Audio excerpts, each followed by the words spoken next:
एक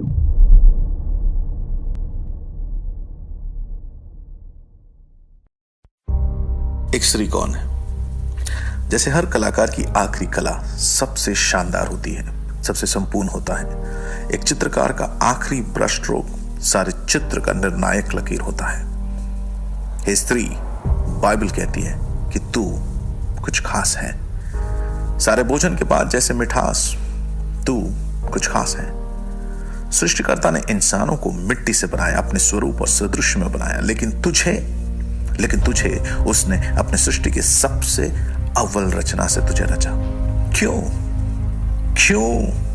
क्योंकि तू उसके लिए कुछ खास है। तुझे हाथी की सूंड से या मोर के पंखों से नहीं, न उसने उसकी आंसू से या हीरे की कठोरता से नहीं बनाया, न उसने तुझे हवा की असंगतता से बनाया, बल्कि उसने तुझे अपने ही स्वरूप और सदृश में बनाया।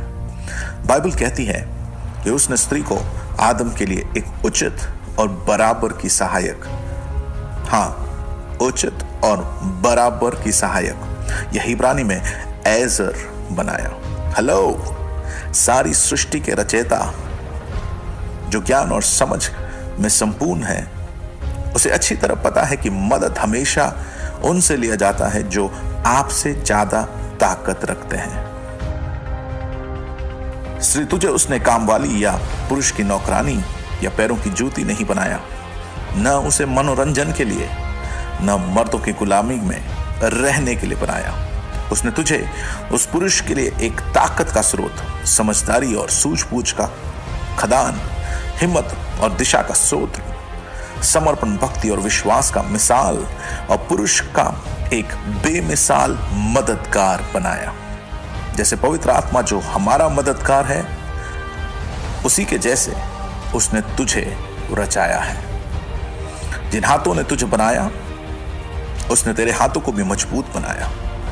तुझे उसने चीजों को बदलने का, परिवारों को फलवंत करने का, हर जगह प्रेम और खूबसूरती की सुगंध और मिठास को बढ़ाने का अनोखा जादू दिया है। तेरे हाथों में रोते हुए दिल को दिलासा देने का प्यार, तेरे बाहों में गम और डर को मिटाने का सामर्थ्य, तेरे सीने से टूटे दिल को हिम्मत दिलाने का बल, नन्हे से फूलों को खूबसूरत बनाने का समर्पण, खुद भूखे रहकर दूसरों को खिलाने का मन, तेरी नजरों में और कानों में दूर घटने वाली चीजों की समझ और गुण, ये सब कुछ उस रचयिता ने तुझे दिया है। तू अपने वजन से अधिक लायक है, तेरे शरीर के नंबर से अधिक मूल्यवान है। तू तेरे दीवानों की चाहत से भी अधिक प्रेम के योग्य है। लोगों के नजरों में तेरे कीमत से बढ़कर तू परमेश्वर की आंखों का तारा है। तू मनप्रीत, ऐश्वर्य, कोमल, गजगामिनी या लोगों के ख्वाबों से बढ़कर तू सच्चे परमेश्वर की कोहिनूर है। तू ये यकीन करे या ना करे, तेरा जीवन आंसुओं से डूबा हुआ हो या दर्द से भरा हुआ हो, प्रश्न चिन्हों से तेरा जिंदगी लथपथ हो, कोई समझने वाला हो या तेरा कोई न हो, सच्चाई ये है कि सारी सृष्टि के सृष्टिकर्ता ने अपने आप को तेरे लिए कुर्बान हो जाने के लिए तुझे योग्य समझा, क्योंकि तू शायद उसके दिल का टुकड़ा है। उसके जैसा मदद करने का तुझ में वो जुनून है, दूसरों की भलाई और खुशियों के लिए खुद से दर्द को निगल लेने की सामर्थ है। तू कुछ खास है, और इसलिए शायद शैतान तुझे झूठ में रखना चाहता है, तुझे कैद रखना चाहता है, तेरे दिल को तोड़कर तुझे दर्द में रखना चाहता है, तुझे नफरत से भरकर कठोर कर देना चाहता है, अंधेरे में और बंद दरवाजों में तुझे कैद कर रख देना चाहता है, तेरी आवाज को दबाकर तुझ पर राज करना चाहता है, डर में, दर्द में, आंसू में, निराशा में तुझे कैद कर रख देना चाहता है, तुझे गिराकर तोड़ देना चाहता है, लोगों की नजरों में तुझे अयोग्य बना देना चाहता है, लिपस्टिक के लाल रंग में और काजल के काले रंग में तुझे अंधा कर देना चाहता है, सच्ची ताकत से तुझे झूठी चमक में और व्यर्थ बातों में कैद रखना चाहता है, तुझसे सम्मान छीनकर, तेरी आबरू लुटाकर तुझे बेसहारा छोड़ देना चाहता है, तुझे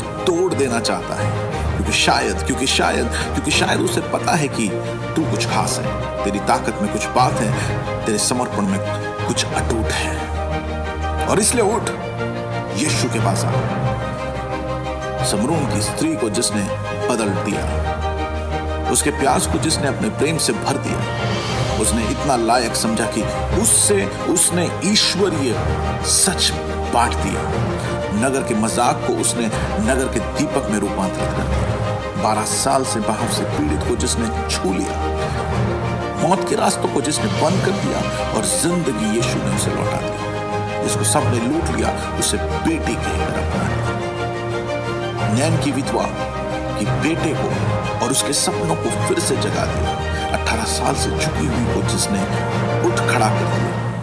मरियम जो अपने भूतों से पीड़ित थी, उसे छुड़ाकर पुनरुत्थान का सामर्थ्य दिखा दिया। तू भूलना मत, उस परमेश्वर के लिए तू कुछ खास है, उसके दिल का टुकड़ा है, उसकी सृष्टि का परम रचना है तू। भूलना मत, कभी भी ये बात भूलना मत। तू सच में कुछ खास है, तू सच में कुछ खास है।